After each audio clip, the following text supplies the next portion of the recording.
your mind. Good evening and welcome to Open Your Mind Internet Radio. You have myself, Alan James. And you have myself, Stephen George.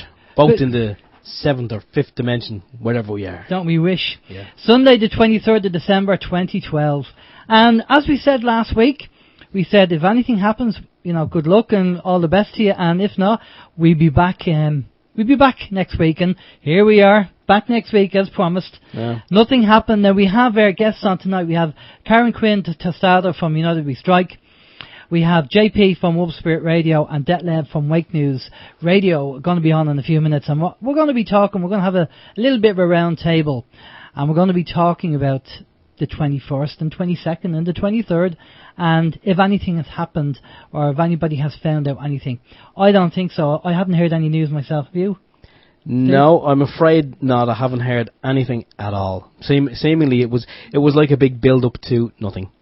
Yeah, just a kind of another fear-mongering. Now, we're not saying that nothing's going to happen. It just didn't happen on this weekend. But we're going to be talking more about that with Karen and JP and Detlev in a few minutes. Do you reckon maybe when the mines, when their calendar ran out on the 21st, maybe someone said, oh yeah, let's just, freak some people out in a couple of 1,000 years or whatever. That's really going to, it's going to really freak someone out. And then maybe they said, no, hang on a second, you can't have the world in it before Christmas. No. Maybe after Christmas. So the 26th of December, we're all doomed and gloomed. No, what happened was he was working on the calendar. And just as he got to the 21st, his mate said, look, will you leave that and come out for a drink? We'll finish that after Christmas. And he never did. It's probably something. That's what it was. The Mayans got their Christmas break on the 21st. That's exactly it. Yeah. I'll tell you, it's probably something like that anyway. Apparently, the Bargain Basement shop down the road is selling second-hand Mayan calendars very cheap.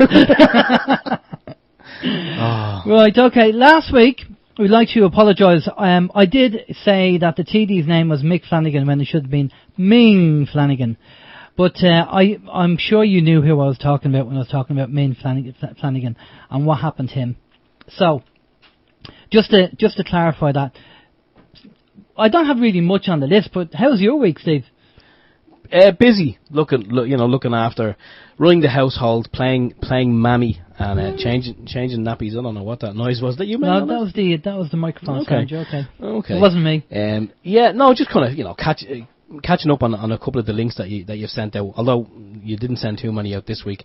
I had a chat with my father there as well last night for about an hour. He's very disillusioned with the whole thing, the way the world has gone, and the politicians, the way they're, what they're doing and what they're proposing to do. He's kind of disillusioned, so we had a good chat for about an hour there last night. Other than that, it's been kind of just catching up and playing daddy and, nursemaid. That's pretty much it, I'm afraid to say. And getting ready for Christmas. Well, I was kind of getting ready for Christmas, but I was also getting ready for the 21st, where I was fully prepared. I had me suitcase packed. The suitcase was packed, ready to go to the next dimension, and just never happened. Never happened. That bus, that train, that plane never arrived. I think he's going to go back to what we talked about, that maybe in 30 years' time our kids will turn around and go, Dad, what the fighting that you did 30 years ago to kind of free the people, it's beginning to happen. And we'll be going, okay, Sonny. Okay. Heart attack. Yeah. And then that's it. Okay. How was your week? Just a couple of things for people that are interested. If you go over to the Communications Regulator website, which is comreg.ie, I believe, and you click on a link called Site Viewer, this will show you all the telephone masts and the locations and the providers all around the country. So I did this, and I found that the local mast that's literally about 300 yards away from my house is Vodafone. And I believe there's a couple down your way. There's about 2 or 3 down your way. That's right. And they're mixed as well. Yeah. So if anybody wants to go and find out if there's a mast, locally, and who the provider is, then obviously if you go over to comreg.ie and click on a link or software on there called Site Viewer, it'll actually tell you where the telephone masts are. Of course, some people are probably going, what's the point of that? Well, the point of that is because some of them are out in public view where you can actually see them on top of masts and towers. Other ones are kind of hidden. Like there's a shopping centre not too far away from us here, and there's actually 1 or 2 concealed in the lift shaft. So there, I think planning permission wouldn't be given to have them actually on the roof of the shopping centre, so they were concealed in the lift shaft. And also around where my father is, there's a local football club, and they have the goalposts, and around the goalposts they have like these floodlights, and they wanted to put up a mast there as well. Planning permission couldn't be given, so they concealed them in the floodlights. Ah, there you crafty go. Beggars. Crafty, very crafty. We'd just like to send out our condolences to the McAtee family. Shane McAtee, a politician TD, we believe, we've been told, committed suicide during the week, and he leaves behind, I think, 3 or 4 children. Now, he's a Fine Gael TD, and I know we have certain attitudes towards TDs and everything else, but, you know, having to have somebody commit suicide is not a nice thing, especially before Christmas with 3 or 4 kids. So we send our condolences out to his family, to the McAtee family. Just like to kind of get that in there. The one last thing before we bring in our guests is that if you're listening to us now at the moment, well done. We are on the UWS stream at the moment and TNS stream. Unfortunately, our own stream, the provider of our own stream, has problems. They're having technical difficulties, so we had to switch over to the UWS stream, and we're on the TNS stream as well. For the people who can't hear us, because you're probably thinking, sorry about that, but we will have the podcast available, and you will be able to hear the show later on tonight, if not in the morning. So that will be all sorted. But your words are falling on deaf ears there, because obviously the people who can't hear us can't hear us. No, but they'll pick up the podcast. They know the podcast is normally available. They will. Right, okay, without further ado, we're going to bring in our guests tonight. Oh, hang on. Yes. If anyone would like to contact us sorry. during the show at any time. Just because of we had mass panic about 10 minutes before we got into live. Sorry, Steve. Yeah, if anyone wants to give us a shout during the show, info@OYM-Ireland.com. We also have the guest book on the website. We also have the chat facility on the website as well. There are several people already logged in. And if you want to ask any questions to our special guests this evening, that is the place to do that on the chat box, because they're all logged in there. Or failing that, if you want to give us a shout on the landline, you can give us a call on 046 927 1212. 046 927 1212. If you're ringing in from outside the Republic of Ireland or from another dimension in another galaxy far, far away, 00353 in front of that. Alan. Right, okay, now we might have 1 or 2 Skype issues. We have 3 people on Skype, and our experiment before having 3 people on didn't go very well, so we'll see how we get on anyway. Good evening, ladies and gents. How are you doing? Karen, you there? Oh, I'm still here. You're still there? Third dimension. Brilliant. Okay, well, not brilliant. I'd like to be in the 5th dimension. JP, good evening. Yes, hi. Hi, that's Detlev. Good evening. Yeah. Hi, Alan. Hi, Steve. How are you in Ireland? Well, I'm in the 7th dimension over here in Switzerland. It's a little higher now. Excellent. Excellent. And JP, are you there? Jeremy's up in the 5th dimension at the moment.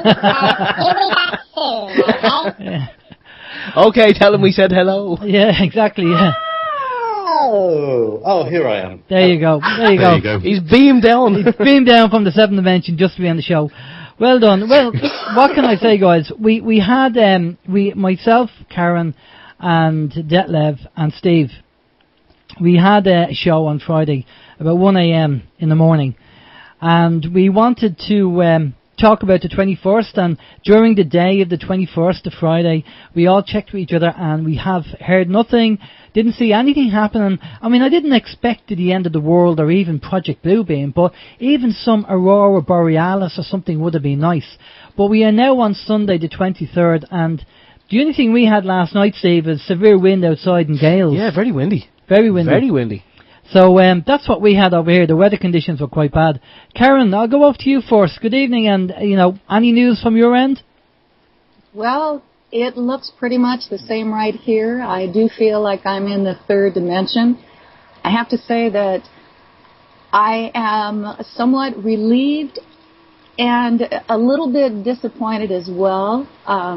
I would love to believe that right now that the frequencies are at least changing or have changed so that it will be easier for us to wake up that's more JP's expertise, so I'll have to find out what he's found out. But for me right here, it means simply that it's time to stop thinking that our dad, Santa Claus, the Galactic Federation, Tolek, although he might be around next year when we do turn into the fifth dimension, but that's not until January.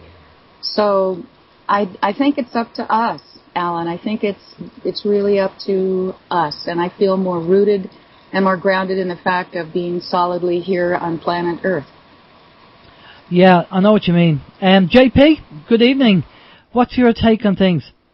What's my take on things? Well, there's a certain amount of relief that actually nothing has happened, because all the things that everybody was fearing were pretty nasty things that we didn't really want to have happen anyway.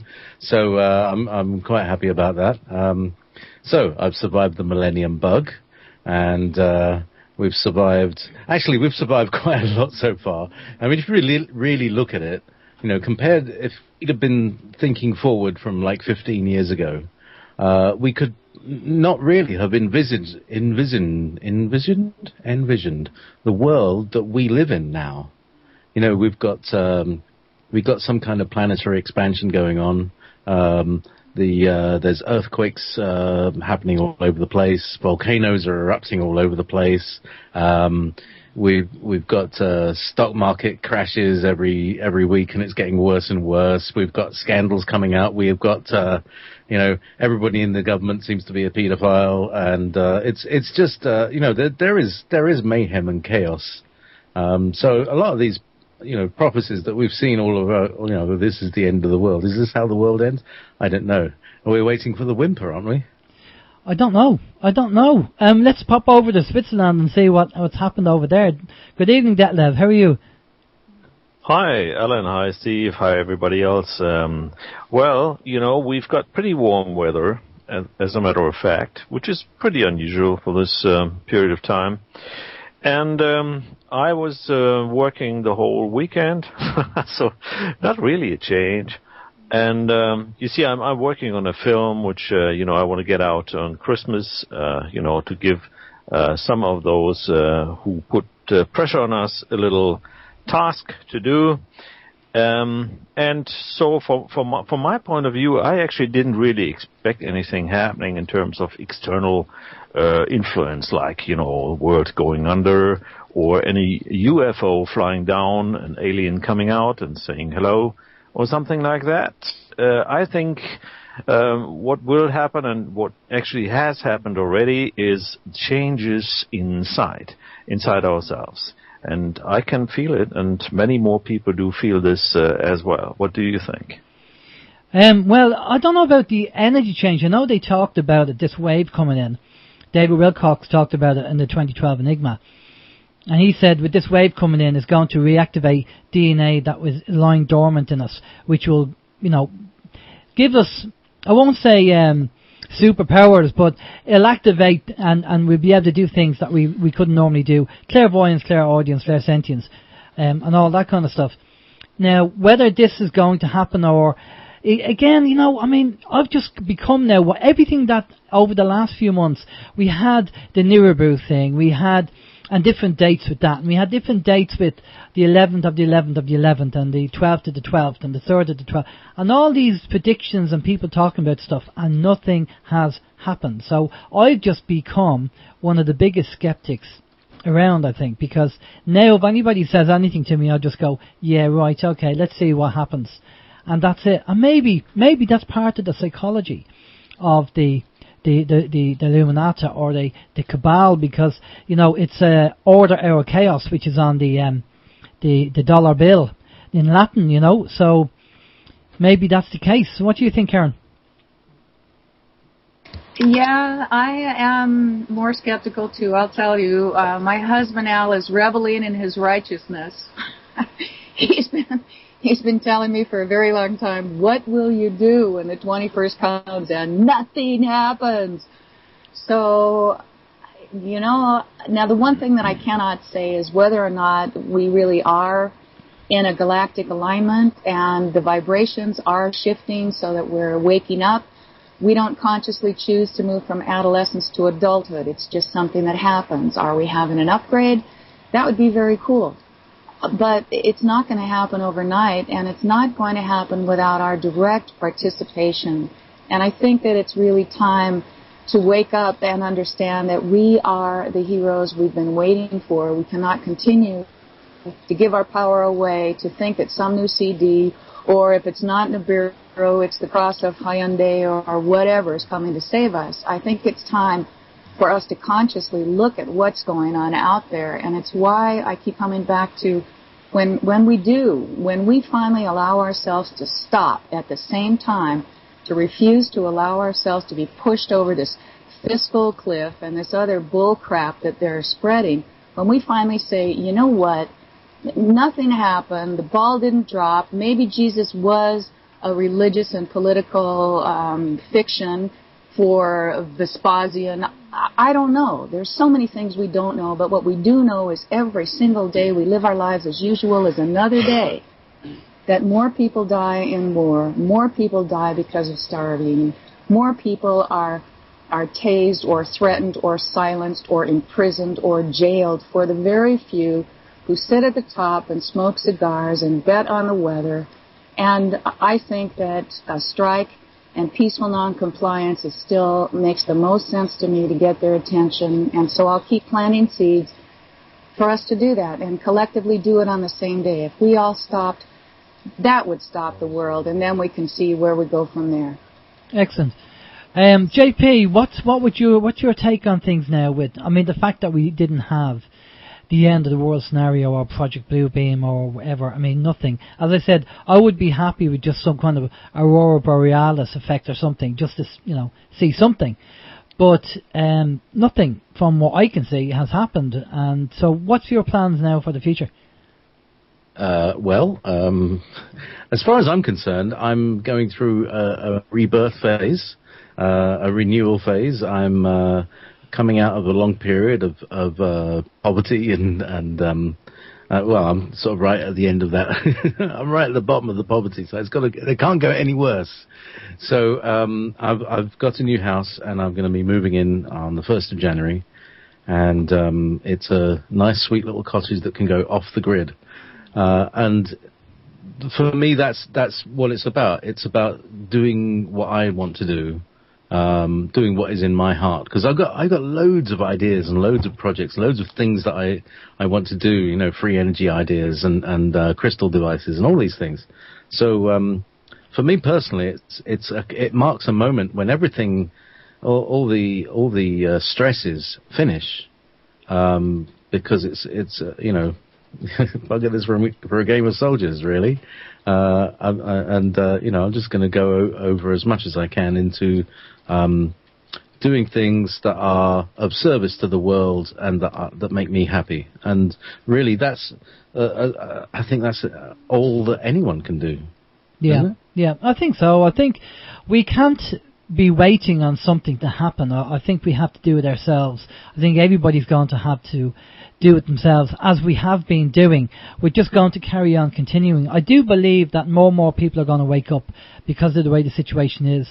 What I hope is not the prediction. I know Alan Watt has very good information, but I tend to get, in the documentaries and the interviews that I've seen with Alan, they tend to be negative and very little positive solutions coming out. So I just hope that this is not all something that has been played and it's all pre-planned the way things are going.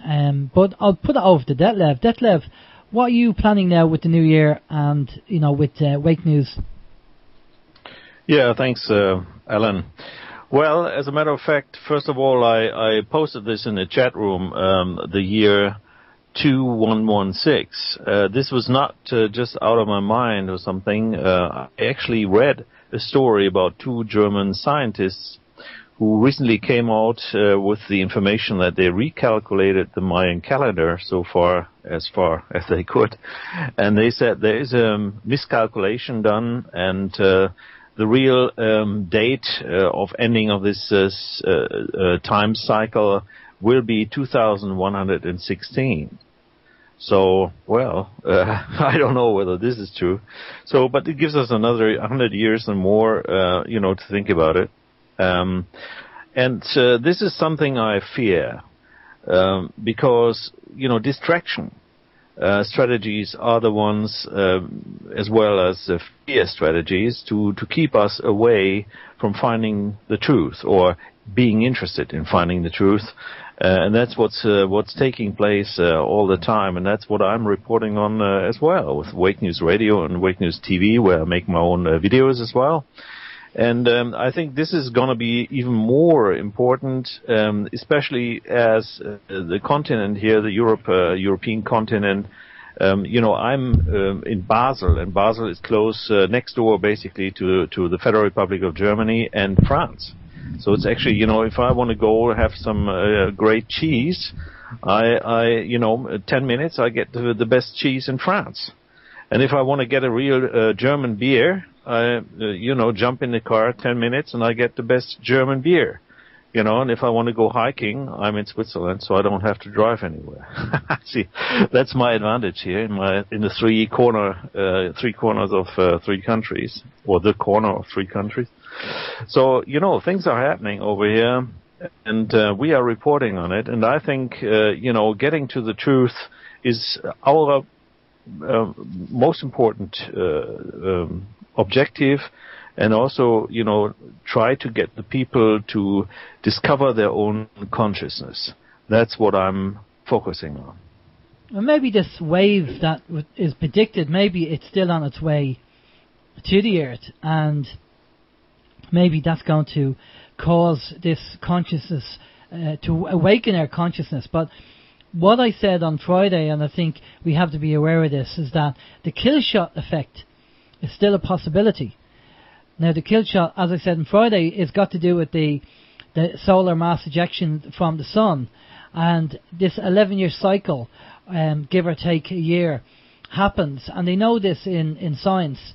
And depending on what way the Earth is going to be facing the sun, if this happens, will actually knock out the grid and a lot of electronic equipment. Now, the last time this happened was 1859, and they called it the Carrington effect. So if this Carrington effect happens again, we're literally going to be sent back to the Stone Age, depending on where the Earth is pointing at the sun, what country, or what part of the Earth is pointing at the sun. Steve, we've talked about this as well, haven't we, about this 11-year cycle? Yeah, we have. I mean, when you say this Carrington effect, it happened back in the 1800s. I mean, if it were to happen again, I don't think, personally speaking, it would send us back to the Stone Age. I mean, it would certainly set us back. It would obviously, dare I say it, be kind of welcome in a way. Now, obviously, there's a lot of ways in which it wouldn't be welcome, but when you think about it, most people are being programmed, and this is also part of the conversation I had with my father last night. Most of the people are kept programmed, they're kind of kept hypnotized, if you like, with media, with TV and newspapers, and the BS that they're kind of churning out and passing off as news. If this kill shot thing were to happen, then I'm guessing all the communication satellites will be knocked out, so therefore we wouldn't be watching Sky TV or satellite TV. We probably wouldn't even be. We definitely wouldn't be watching terrestrial TV. In fact, we wouldn't even be reading the newspaper. And the most people, and the most people could actually do, would be they'd have whatever food they have. They would have to use that. They would be living by candlelight, and we would have to get to know our neighbours, because I mean, you know as well as I do. You even in a small village, you can know some of your neighbours, but chances are you don't know all of your neighbours. And if this were to happen, and the whole world is just plunged into this, no electricity, no media, no TV, no newspaper, it's amazing, in times of crisis like that, how quickly the human race would kind of maybe evolve. Because when you think about it, we're in my opinion, we're being kept on an even keel at the moment with the media and all this. We're being kept or suppressed or oppressed, whatever you want to call it. But when all this veil is lifted and we have no TV, no electronic gadgets to distract, no distraction. There we go, no distraction. And it's amazing, you find yourself, oh Jesus, we're going hungry, what are we going to do? It's amazing how quickly people will kind of plant seeds. And they'll probably talk to each other. And talk to each other. Neighbours might talk to each other. And come up with, solutions. Everything will be, well, how can we do this? And instead of having one or two people, trying to figure something out, you'd probably have a community, a village, trying to figure how we're going to do something. And I think it could be a positive thing if that veil of oppression that is kind of cast upon us by the media is lifted, and people can actually, for the first time in God knows how many years, think for themselves instead of being told how to think and what to think. Exactly. And JP, Detlev, do you want to jump in on that? Yeah, I'm actually just watching a video on the Andean anomaly.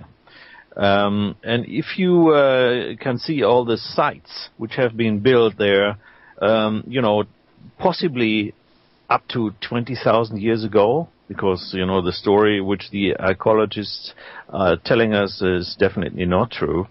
There has been times where people actually were able to manufacture things which are still unbelievable to us, right? And they didn't need a machine like we do have it, like drilling machines or things like that, or cargo lifters and so forth, because those stones couldn't even be handled today by most modern technology. So there must have been something around on Earth some time ago, and maybe this is coming up again someday. What do you think, JP? Mastery of light and sound and vibration will bring us all kinds of miracles that we thought were, literally science fiction. But it's all about frequency. You find the resonant frequency of a piece of rock, and you happen to be on an Earth vortex point, and you can move that rock as if you were just pushing a piece of candy puff, candy floss. It's definitely possible. This fellow called Edward Leedskalnin, I think that's how you pronounce his name. Do excuse the background sounds. My housemates are making dinner. Ed Leedskalnin was able to carve coral. It's called the Coral Castle, and it's in Florida somewhere.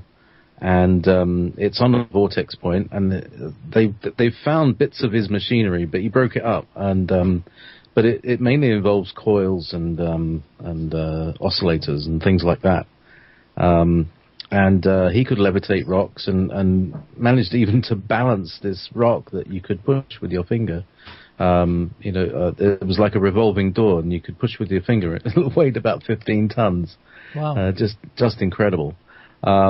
And he did it with sound. It's also been recorded about Tibetans. That's how they get rocks up the mountain.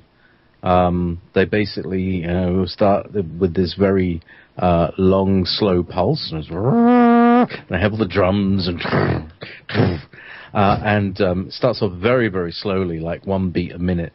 And it eventually, speeds up and speeds up and speeds up, because they must have a drummer.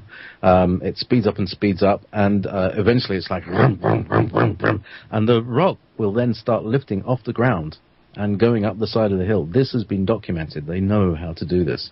So that's how they've been doing it for a very, very long time. We also know that we can heal and rebuild things using sound. Sound creates form. It's called kymatics. Light can heal you. You can find the right frequency of ultraviolet light. I think it's 315 nanometers. And you can heal your DNA with it. It's like an ultraviolet light.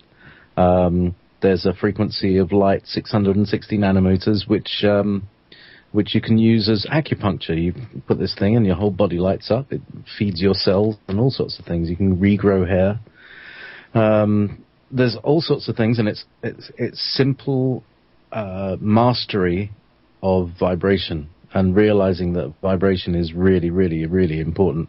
It it is what it is. It is the thing that is the word. It's the vibration is where it's at. It's the basis of all our reality. The hologram that we live in is a bunch of vibrations forming standing waves. So they say. It's I know that chap in Florida. He died with the secret. He didn't actually reveal the secret, I believe. That's right.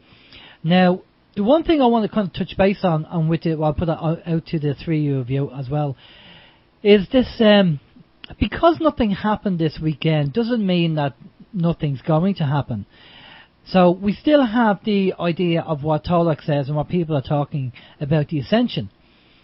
And according to, for people who don't know Tolak, well, JP, I suppose you could actually explain who Tolak is, because you had him on your show. So can you just give us a quick heads up on who Tolak is? Sure thing. And I'd also like to welcome all the Wolf Spirit Radio listeners. We just connected with the stream. I'll be connecting in with the chat room there. So you can now hear this show on OYM Ireland, on TNS Radio, on United Alan, help me out here, man. Right, okay, OYM is down at the moment, but you can hear us on United We Strike, TNS Radio, and now Wolf Spirit Radio. Okay, what's TNS's website? TNS Radio, it's tns.ning.com. tnsradio.ning.com. Okay, and UWS? UWS is, the best way to hear the UWS stream is to go to OYM-Ireland.com and then click on the player and you'll hear the UWS stream on that. Well, there you go, that'll do. So you can go to wakenews.net, Wake News Radio as well. Yeah. Karen, where can you go? UnitedWeStrike.com, UnitedWeWin.me. We're multicasting. We're multicasting like a good one. And, of course, we have international locations like Karen's in the States, JP's in Scotland, we're in Ireland, and Detlev is in Switzerland. So it's a good cross-section globally. Yeah, not bad. We need a few Antipodeans to join in and see where we go. But anyway, so that's this is Wolf Spirit Radio joining in, and so what are we talking about? We're talking about the end of the world, and this is your sort of Alan and Steve's segment. So do you want to introduce yourselves to the Wolf Spirit Radio people? Okay, well, this is OYM. This is our regular show, 7 p.m. to 9 p.m. GMT, broadcasting from Ireland, and we have Karen Quinn-Tostado from United We Strike in the States. We have JP from Wolf Spirit Radio in Scotland, and we have Detlev from Wake News Radio in Switzerland, and you have myself, Alan, and you have myself, Stephen, as well. So we're talking all things kind of predictions, the 21st, and what did happen or didn't happen, and we're just about to go over to JP and ask JP to give us a heads up on this chap called Tolak. Okay, so Tolak. Tolak, where is it? Tolak doesn't sound like this. Okay, he sounds very, very normal. He doesn't sound weird or alien. Or like this, really bad. Or like this, very sinister. He sounds like a regular kind of bloke. I wonder what JP got for Christmas earlier. Actually, I bought this at least 10 years ago, but I hardly ever use it. And I was just playing with it the other night, so I thought, right, this is the end of the world, so screw it. And here we go. So I've just been playing around and exploring my alter egos. I quite like that little kind of speeded up alien fellow. Okay. Meanwhile, back in the farm. Yes, Tolak. Now, I had him as a guest in the beginning of 2012. Now, did he approach me? I can't remember if I approached him or... Anyway, we had a long series of interactions, interactions to prepare for the show. And it just happened to be that night was... the night of United We Strike, as it was in January, and it just so happened that the slot that I was using to broadcast, the time slot, I couldn't have 2 contiguous hours, which I normally do, and I had to split it. This is, I mean, I was cool with that, and I was rolling with it, and I was kind of about to ask him, do you mind if we do 2 hours? And he came back, and he before I was able to ask him, he said, would it be possible to split the show into 2 separate hours? Because in the first hour I want to do this, and the second hour I want to do this. And I thought, well, he's obviously really in tune with what's going on, because that was it was completely spontaneous on his part. I didn't ask him yet to split the show.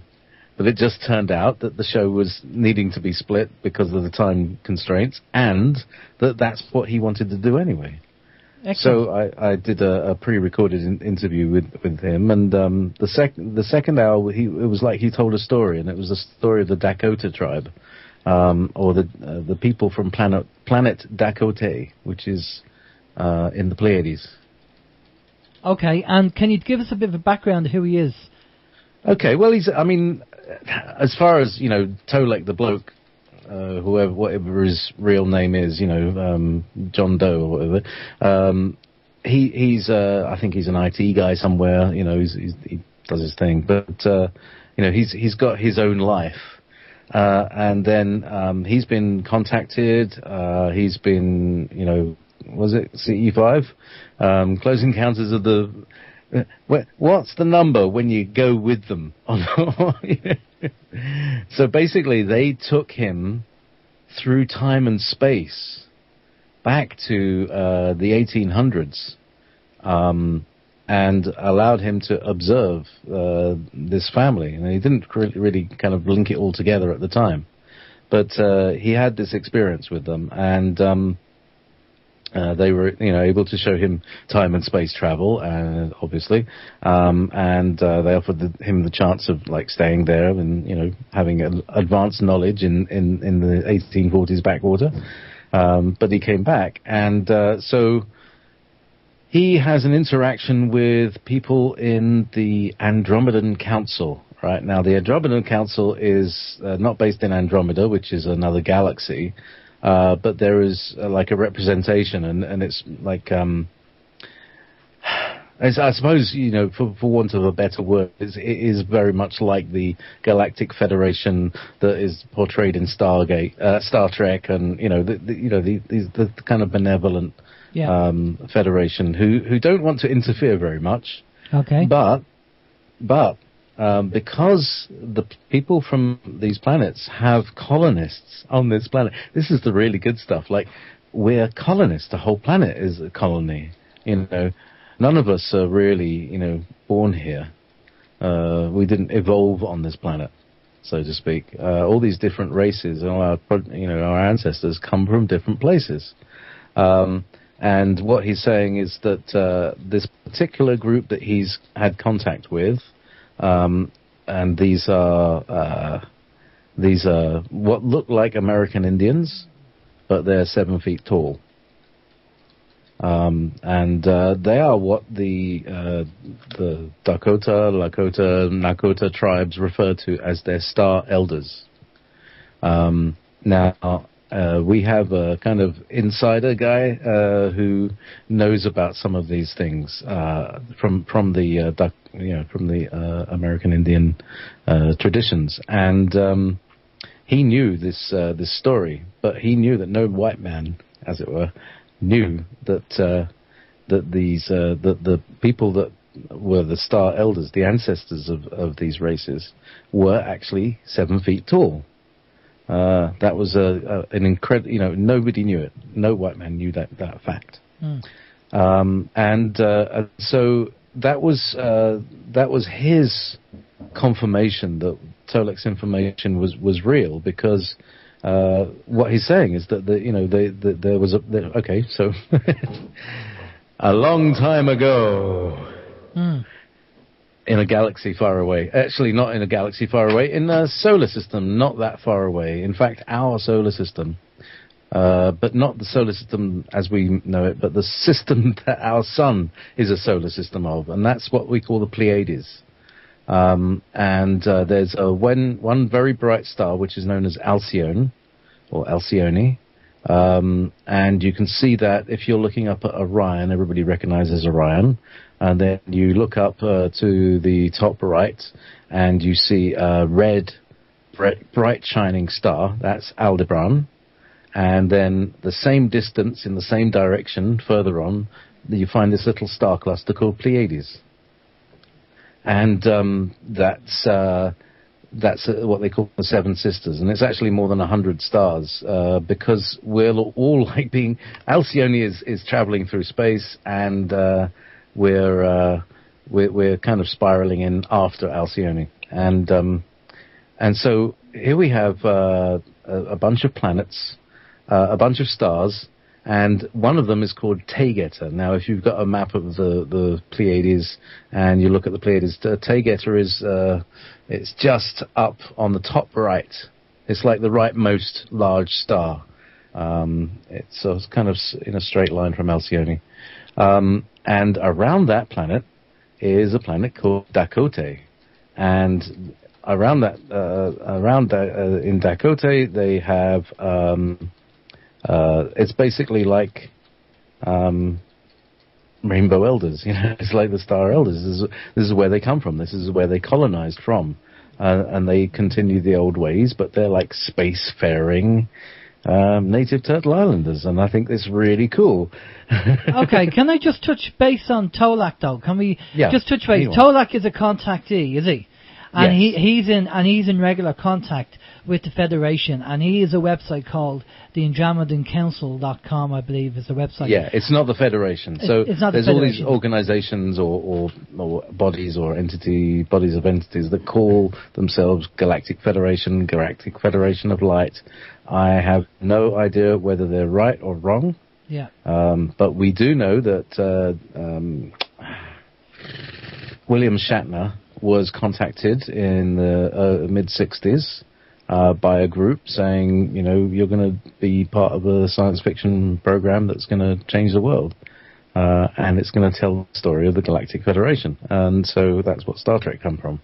Okay. And so, they knew about this. And these shows, you really, really have to take science fiction seriously these days. Because everything that was in there, we're now learning, was actually real. People were using time technology. Yeah. I've been speaking with William Stillings, who's an industry insider, and he's been telling us all about how these things work, what kind of technologies, what kind of science you need to do time travel. What kind of elements, what kind of understanding of geometry you have to understand how these things work. So. Well, we're finding that time travel and these things are real. Well, we're hoping to have Andrew Basiago, I think is how you pronounce his name, on the show actually in January. Andrew's going to be on. Now, just touching base on what Tolak is saying. Tolak is saying that we will be in the 4th/5th dimension by January 2014, and by the middle of this year, 2013. We will have, things will be happening up to the middle of this year. Whether it's the Ascension, whether it's Project Bluebeam, whether it's, Disclosure, I don't know.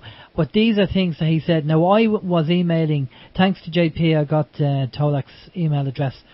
And as usual, I'm a skeptic, and obviously that doesn't really bear well with some people. And I kind of asked Tolak, I said, well, what would be the situation if what you're saying didn't happen? And he didn't get back to me on the email, so I assume that probably upset him to the fact that I kind of questioned what he was saying. And I think that's really wrong, really, because, I'm sure he's had that question asked to him before. Maybe he has a question, an FAQ, a self-prepared question for something like that. But, and I do have concerns when you actually challenge people over certain beliefs, and just want to hear what they say about it, and he didn't get back to me on it, so I don't think he's going to be on their show anytime soon. But I'd like to pass never say never. No, never say never, yeah. Well, just if I can just jump in and just say, when we were talking about what was or was not going to happen, or may not happen, or did or didn't happen, we're kind of basing it on the Mayan calendar. And if, as was said earlier, there is a flaw in that, and instead of being this year, 2012, it's going to be 2116. A lot of people's predictions. I mean, let's say for whatever Tolak is saying, excuse me, is he saying that based on knowledge that he has, or is he like?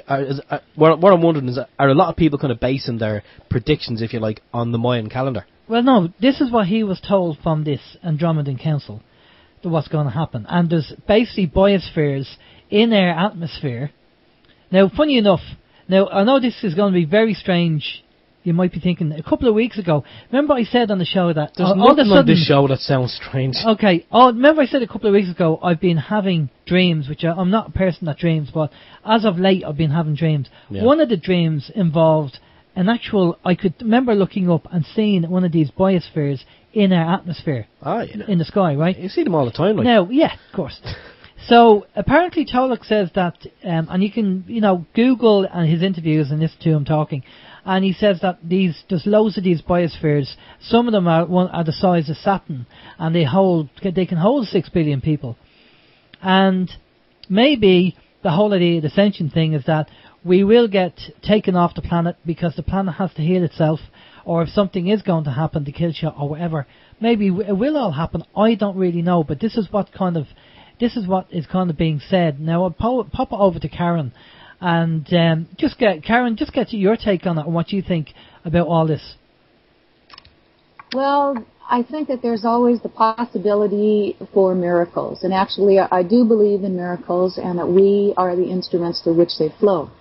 I also believe that we have been lied to on so many levels for so very long, always trained and taught to give away our power to somebody or something else who's going to come at X amount of time and save us. And we keep putting off actually growing up ourselves. So whether or not other sentient life in the universe exists, I believe it does, but I'm not seeing evidence of it here manifesting now. If it's because we're just too far behind and the prime directive is you can't come in when people are claiming that they are civilized, and yet they're condoning murder. They're sitting comfortably around their tables and not paying attention to the fact that, their son might be home for Christmas, but that's not really their son. Look at the rates of suicide. Look at the immorality. Look at the harm being done all around us. And as we wait for somebody else to come and save us, more and more harm is being done. So I would hope that what this really is a wake-up call, so that all of us can start living fuller lives in the here and the now. And some of the things, some of the predictions and the heroes and the belief systems that we've had, I think it's time to take a real good look at it. Maybe for Christmas, the best gift we can give ourselves is to sit back and to really ask ourselves why we believe what we believe, and where did it come from, and could it possibly have been just a manipulation and another game like the current fraudulent Federal Reserve banking system. Look at this. When we really get to the simplicity of it all, our sons, daughters, mothers, fathers, and children, they're sacrificed for war, which only profits the bankers. And who is taking orders from bankers and giving them all the money, and they're too big to fail, but we're not? The government. So what is it in us that we feel that we have to be governed?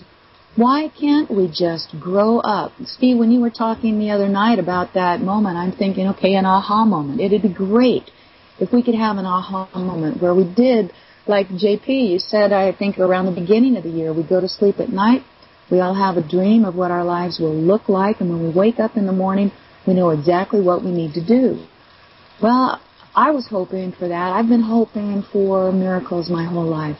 And all I see right now is the fact that more people have been conned. There are a lot of people who paid big money for things to happen on December 21st. There are people who continue to pay and say, here, tell me how I should live my life.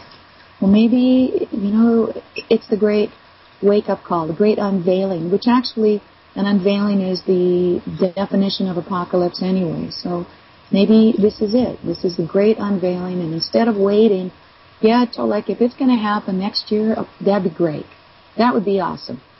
If it doesn't happen in the meantime, how about us getting down to the business of withdrawing support from this horrible nightmare planet we live on, where people die every day and more of our rights are being taken away. We can't have freedom of speech. We're not going to be able to choose our vitamins here in the United States. I know that's already hit you people in the UK. It's time that we understood that we're about to be totally enslaved and our descendants have no chance whatsoever. And if we continue to sit back and believe in someone like Jesus, not saying that isn't a good belief, but think about Jesus' tenets, Forgive, turn the other cheek, render unto Caesar what is Caesar's. The kingdom of God is not on this planet. Well, if you were wanting to rule other people, wouldn't you want them to believe that? Turn the other cheek when the soldiers come and they steal your money for my taxes. Forgive them. Your kingdom's in heaven. Don't do anything here. I just think that we need to really understand that the only thing that we can count on, in my opinion, is right here and right now, and it is the third dimension. So I think we need to get real solid and understand that until something happens that actually does stop the world with 3 days of darkness or whatever, until that actually happens, let's just keep plugging away, but let's start to plug away toward freedom and creating a better world for all of us, because no one else is going to do it for us. Exactly. I think that's quite poignant that we keep doing it. Detlev, what's your take on Tolak and, the whole kind of third, fourth, fifth dimension? Well, let's put it this way. I've put some thoughts, behind the third dimension, and something Karen also mentioned. It is maybe that's a prison status. So people or beings who are in the third dimension have a certain prison time, as you can call it like that possibly, and only if once you get the consciousness that there is more than the matrix or the hologram or the third dimension which you're experiencing, then you are able to step out of this prison, really.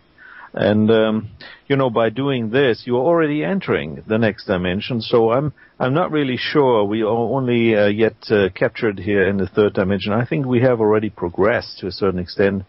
So external things may happen, but as I mentioned earlier on, the internal things are. Ourselves, myself. That is where the change has to come from, because we are all connected, aren't we?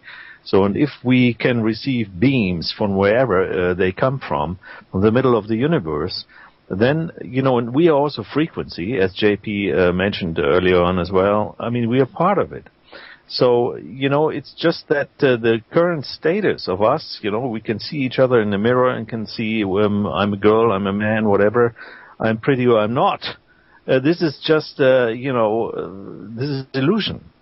Because in truth, we're just frequency. Yeah, we are vibration, we are energy. Steve? Yeah, right. I actually agree, and I think what Karen said, it kind of, that rings true to me, because if let's say for argument's sake there's 6 billion people on the planet, this is obviously just my thoughts again, 6 billion people on the planet, if half of those people, let's say for argument's sake, we need 5 billion people for something to happen, for an ascension or something, like a planetary Christ consciousness or something, I don't know. But let's say 5 billion people need to be awakened on the same frequency for that to happen or to occur.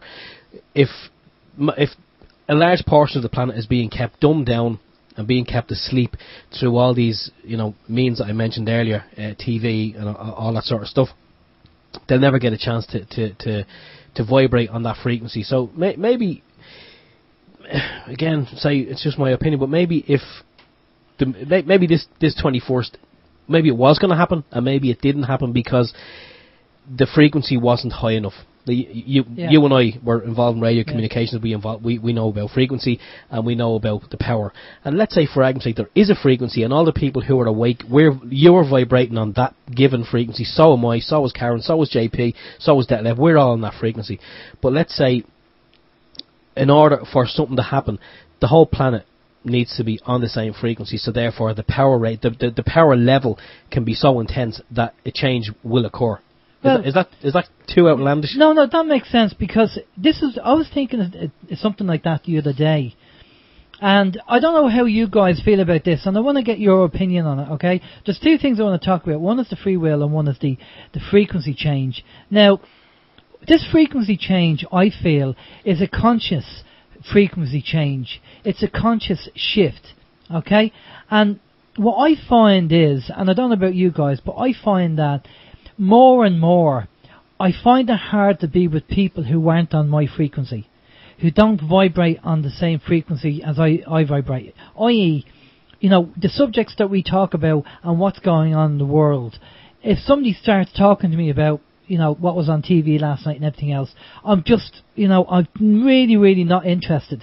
And it's this, I just feel, not that I'm any better than anybody else, I just feel I'm vibrating on a completely different frequency, a conscious frequency. And where you guys, we can all talk to each other and we all vibrate in the same frequency, because we've all woken up, we've all raised their conscious frequency to this awakening. People who are not awake are on a lower frequency and they have to wake up. And maybe this is what it is. Maybe the shift, it's fourth dimensional shift, is this conscious awakening. The frequency is higher when you wake up. So I'm just going to put it to you guys. How do you feel about that, Karen? Well, I think that's definitely possible, the frequency to wake up. I mean, we are sound and we are vibration.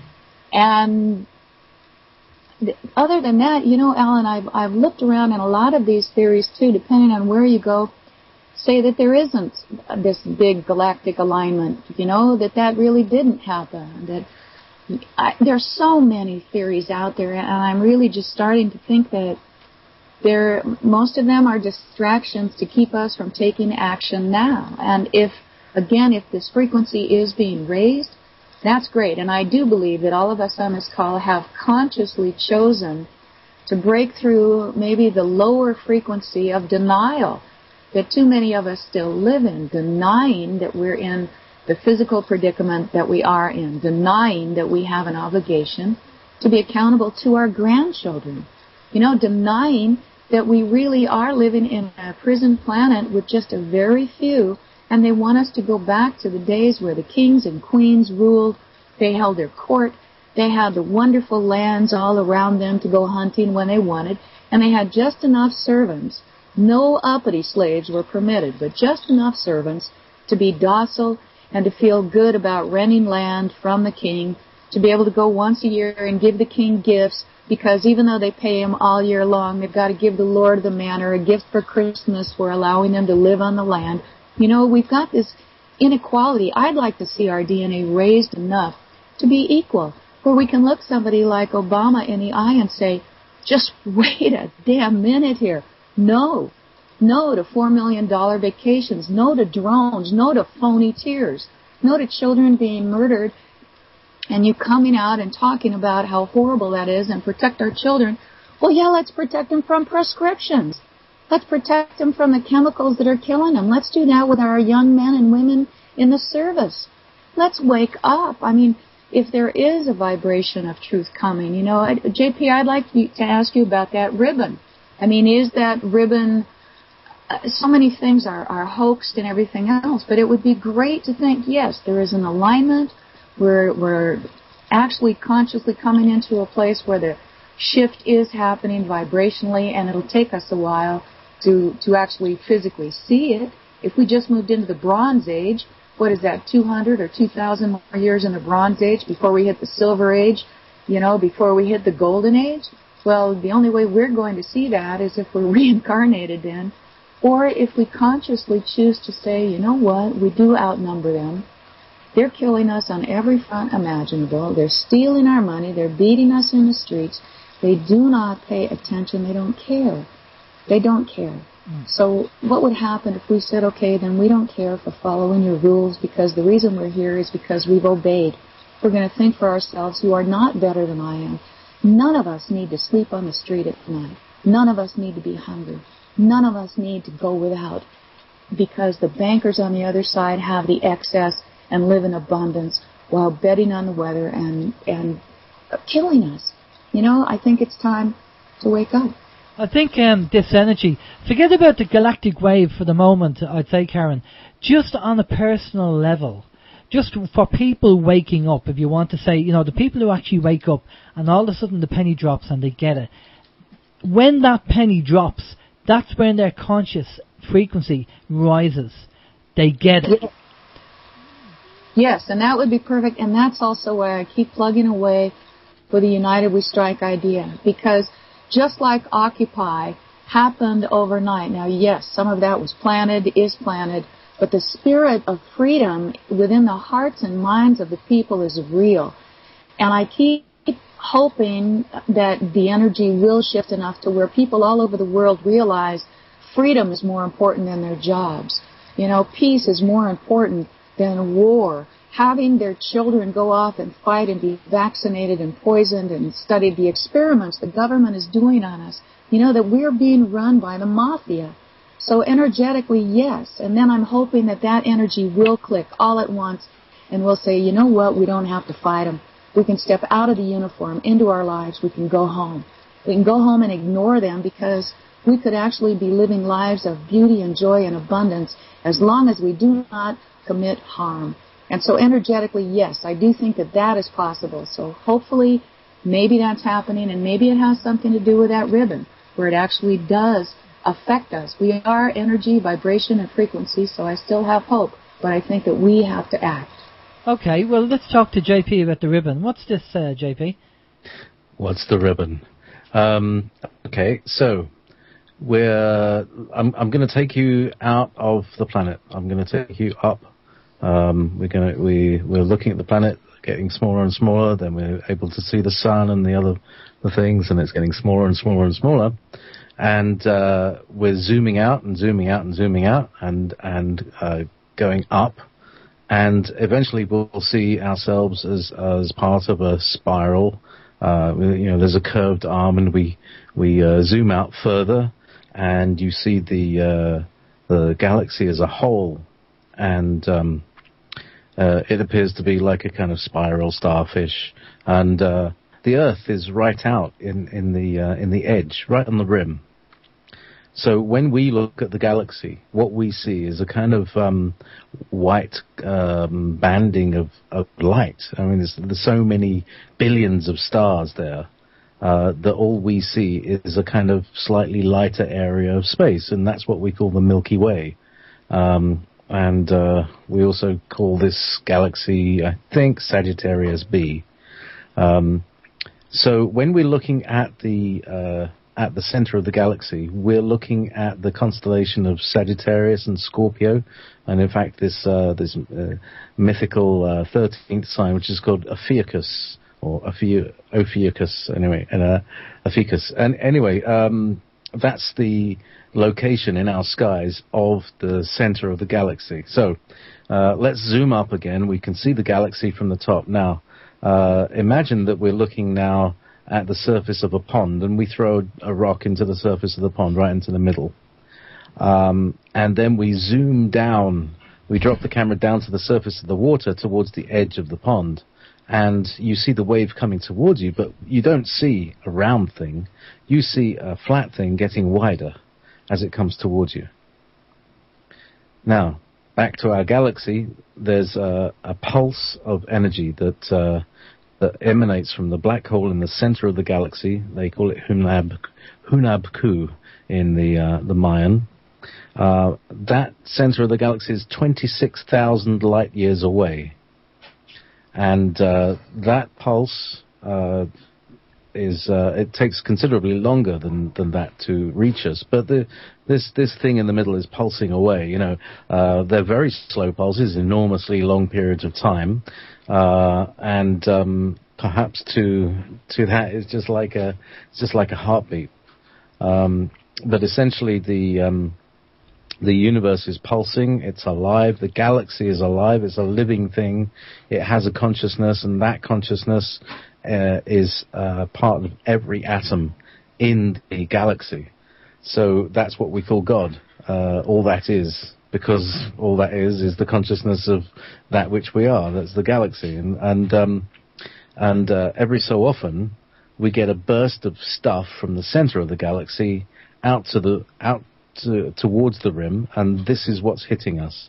And there are major cycles of wave, just like when you see on the sea.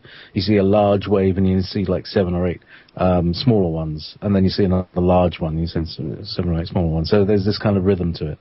And apparently we're due to be hit by a large one, which is a real kind of system reset of photons and just about every other particle that could be emanated from a black hole. It's coming our way. And this is supposed to be creating a spontaneous evolution. Do you know when? Tuesday? About lunchtime? About lunchtime. Just outside Coronation Street, yeah. The Christmas edition. Any idea? Rough idea? Well, the idea was it was going to hit today. It's going to hit the sun today, and it would then take however long it took for the sun to do its thing, and then boom. Well, that's the idea anyway. I don't know, but that seems to be the same as the time wave. You see, there's various things that are going on all at the same time. Yeah. And I think we should bear these in mind, that these are things that we should be taking an interest in.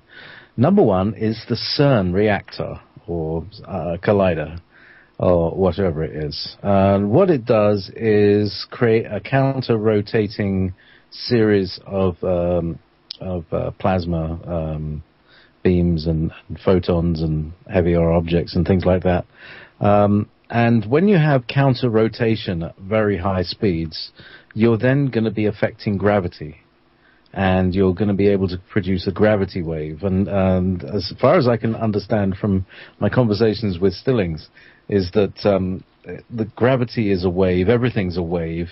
You become a wave when you teleport. It's not, oh, by the way, teleportation, all right, for the record, is more like Stargate than it is like Star Trek. You're not broken into beams, and you know, you're not broken into tiny packets and then reconstituted at the other end digitally, because you'd be soup, really. Yeah. But what the teleport machine does, and you have to move through it. You have to keep going at 1 meter a second. It's not the easiest thing. Basically, you have to be kind of in a good run when you move through it, because if you don't have any part of you moving that fast, you lose it, literally. You know, if you swing your arm back, your arm therefore has, you know, a compound speed of 0, and it disappears. You lose it. It's not nice. There's you know, lots of accidents have happened during the testing of these things. But basically, the teleport machines that he was using then, they've probably improved them now. You had to keep moving through. So it was very much more like the Stargate wormhole, where you know, it's almost like a liquid tunnel that you're poured through, and there are time travel machines that is almost like a trampoline that you jump into, and you drop through, and then you're kind of steered somehow to the place where you land.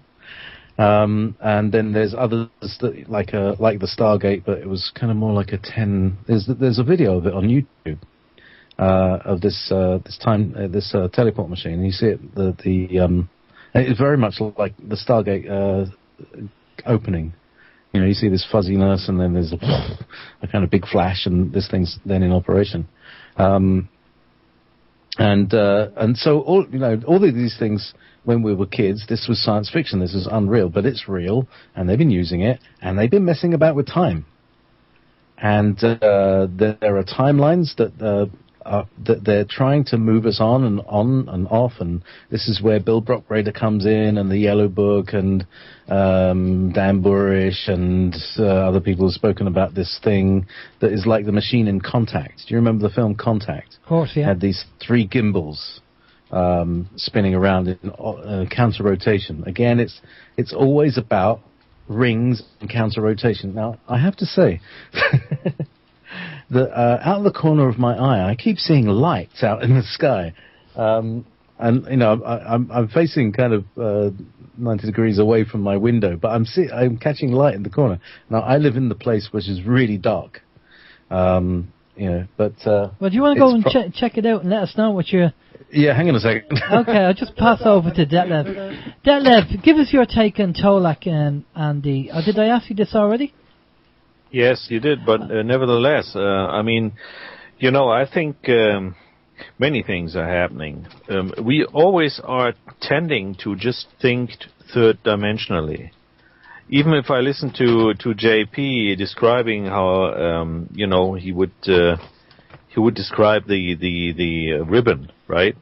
Yeah. This is all seen through a third-dimensional view. It's difficult for us not to look through a third-dimensional view, but I guess things could also be happening parallelly all the time, and we wouldn't even, get to it. I mean, we wouldn't even discover that. So that's why I'm always a little cautious, in descriptions like that. It's nothing against JP. He's done a great job explaining this to us now. It's just that I'm always keeping in mind that there is something else which may be next to you, and you wouldn't even discover it, right? Yeah. That's what I'm saying, and I think the switch to to another dimension or whatever comes up doesn't necessarily need to be, traveling through through space or what have you. It can happen next to you because we may be in a multidimensional scenario already. You just need to step to the left or to the right. What's your view on that? Well, yeah. I mean, the trouble is there's so much going on. I mean, I noticed you posted in the chat facility there, Detlev, January the 12th, 2013. Yeah? Yeah. Sorry, that's our next United We Strike radio marathon. Okay, fine. Okay, just to let people know. Yeah, we shouldn't forget the little things, as well. That was a reminder. I thought that. Oh no, here we go. We got another date for something else. Yeah, I seem to be getting more skeptical. Not to be afraid, guys. Not to be afraid of that date. Don't be afraid. Be afraid of us. Be very afraid. JP, any look with the lights? I can't see anything out there, so I don't even see the farmer, because it's sometimes the farmer's got these big searchlights, because I live in 2 fields. One has cows, one has sheep, and the farmer's always kind of losing cows because they blunder through the thing. So he's got this searchlight that he uses. Anyway, I will keep you reported with peripheral vision. Yeah, keep us interested keep us informed if you see anything. The other question I want to put out to the 3 of you as well is regarding, again, something that, and I'm just throwing it out there, again, the whole free will thing, and this kind of, what do they call it? The Prime Directive. The Prime Directive, where they say, well, we can't interfere because you have free will, and that's what Earth is all about. And I thought about this, and I thought, well, hang on a minute. We don't have free will because our system has been manipulated and controlled for, over 200 years, if not more. So how can we have free will if we know there's only certain things that we can do and we're being restricted all the time? And so technically, we don't really have free will, we're being controlled. Free will, for us, will be the ultimate goal for everybody to have free will and take responsibility for ourselves and our actions. That's really what, probably going to the golden age is going to be like, where you will be responsible for yourself and you'll do what you want, but you have to, if anything happens, you will be responsible for it. So, I don't know, what's your take on that, Karen, about free will? I mean, do you feel that we have free will, or do you feel that we never really had free will because the system has been controlled since before we were born? I pretty much think that the system's been controlled for so long we don't even know what free will is. We like to think that we're free now, but we can't say no. We can't say no, you can't use my money to buy bombs and subsidize the war and war profiteering. No, I don't want to have my child take that vaccine without a huge bunch of bull crap. You can't say no, Child Protective Services has absolutely no right to be in my home telling me what to do. You can't say no, I do not want Obamacare, and there are about to be some very unhappy people this year facing the ramifications of that. If you can't say no, you're not free. And if you're not free, why are we spoon-fed all this stuff about being free? Well, to keep us right here loving our servitude, bread and circuses. As long as they can give us distractions, so many people are going to be getting their own little personal devices that they can plug themselves into. At Christmas time, it further separates us from each other and from our families, from really having a family. And I read an article the other day, I sent it out, about the young men in this country, in America. The poor performance of these young men who don't know how to be men. They're adolescent boys. They've got the Peter Pan syndrome where, I want to stay home and live off my parents who will pay my rent while I play computer games and go to my girlfriend's house every time I want to have sex. I don't have to grow up. I don't have to have a family. And I want to help porn be the big thing online. And, in terms of consciousness and free will, we're distracted. We're too easily swayed by things outside of ourselves, which is, again, why I think that this time now is important for those of us who want to be reflective on this last year and what we believe, why we believe it. If there's a wave out there, good. NASA changes things. We're edited on damn near every level you can think of. And some I can't even think of. So I just figure that it's time to be real, to be right here, right now, and do what we can to see through the lies and deception and understand that free will means the ability to say no. We cannot do that. So we're not free. I agree. JP, do you think we're free? I think JP's gone off to check the lights again. Abducted by the lights. Been abducted. Blinded by the light. Detlev, do you think we're free? Well, basically, I think yes. It's just a matter of discovering that you are. And that is, again, a matter of technique, really, to get back to the basics, because, we are being distracted by frequencies, by noises, by, telling us what to do, telling us what to believe, and keeping us down, and, not discovering our strengths, but rather show us our weaknesses all the time. So that is basically the technique of those who want to have control about us. Because if they hadn't, or if they are going to lose it, and then that's what's going to happen, then we are able to use our basic freedom again. And again, this is part of our task, really. Everybody who's on this call here, to do his part or her part to be part of this, and to help our fellow people to wake up. I mean, this is really a matter of waking up, don't you think? I definitely think so. Steve, what do you think? Do you think we have free will? I think we do have free will. However, as I get into trouble at home, when you go to answer. No, we don't want to talk about that. No, but every time I go to answer a question at home, I always kind of visualize it, and I put it into a picture. I paint a picture. But I think we do have free will, and here's my picture. It's like you're going down a motorway in life, and there's 10 lanes, and free will means we can be in any one of those lanes. We can go from lane 1 to lane 3. We can then jump to lane 7. That's free will, in my opinion, on the motorway of life. However, on the far, far left and the far, far right are guide rails or safety rails that have been put up for our protection. There's a VAST has been updated, thanks for that. But those rails that are there either side, they're put there for our protection when you think about it. But if once they are there, it means we have free will, but then we have free will inside of these parameters. But So therefore, we do have free will, but we technically, on the greater scheme, we don't. Because if we had true free will, then we wouldn't need those barriers there, those safety barriers, because true free will would mean that we would know if there was a danger, we would sense it ourselves, and we would take precautionary action to avoid it. So therefore, do I think we have free will? In the great scheme of things, in the bigger picture, no. Okay, fair enough. JP? Well, sorry about that. I was downstairs checking the kettle. Do we have free will? Yeah, we have free will. Do we use it? No, we don't. Okay, so here's my example of free will. Free will is I want to move away. I want to.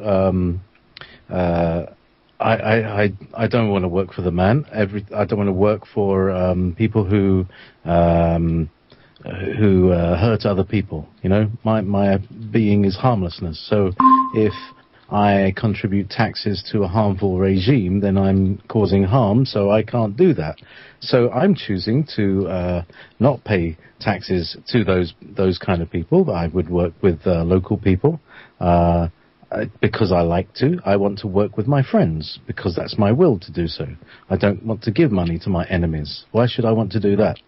So I'm making efforts to turn my life into a life that truly is harmless, that doesn't involve coercion, that doesn't involve domination. And in order to do that, I have to unfund certain things. Now, there are things that you can't unfund at the moment, like mains electricity, but I'm doing my best to buy batteries and LED systems so that I can go away from having to fund the polluting nuclear power. Or, do you understand what I'm saying? Is that yeah, of course. All of these things that we give money to, that we feel are compulsory, we're being compulsed to, we're being coerced by force of arms to do so, because, if you don't do them, some guy with a gun is going to come to your house and enforce this mandatory taxation. Which is, the same as the old landlord rent that you were talking about earlier on. It's still a feudal system. It just looks modern. So I'm, my whole New Age thing, to me the New Age is, right, okay, I'm going to do my thing because I know that there's billions of other people who are also going to do their thing. And when we all do our thing, we'll find out later that we all did our thing all at the same time. And how cool is that? Yeah, well, that's it. We need to be united in what we do, and that's it's that caricature that was on Facebook, where everybody's on the plank. If you imagine walking the plank, and all these people are holding the plank up, and at the end of the plank are the politicians and the government, and we have the power. And basically, if we take our foot off the plank, it falls into the water. We have to realise that we have the power.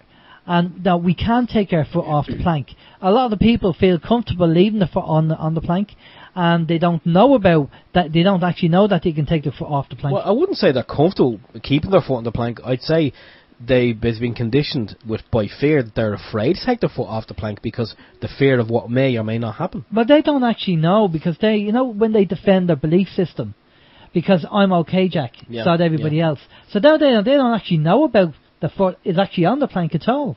They just think that the politicians are in control. Maybe they think the plank is nailed down, and no matter what they do, it won't matter. The plank will stay there. True, yeah. Are realising so, because people who are kind of I'm okay, Jack, sod everybody else, have in their belief system, they don't really want to wake up because they're comfortable with what they're doing. They're happy in the system, and they have that belief, and that's why we need to get away from this ego-based system and more into maybe too that belief in free will is awakening to see that our feet are on the plank, because then once you do see that, we do have limited choices. I can choose what I want to believe at this stage of the game because I've worked my way through seeing so many fallacies, and I'm 60. I've been knocking around for a while. My final thing here with December 21st with hoping for the best, yet starting to anticipate as we got closer and closer that it looks like we still need to make those decisions to save ourselves. Yes, that's the free will, but in terms of having free will to do what we want within the world that we live in today, that's being restricted more and more every day. Definitely. I mean, if we look back, even if you go back 10 years at the restrictions we had then compared to what we have now, we probably wouldn't believe it. If we were shown what was happening today 10 years ago, we probably wouldn't believe it. Of course we wouldn't, because we'd say, no, there's no way the people would accept that.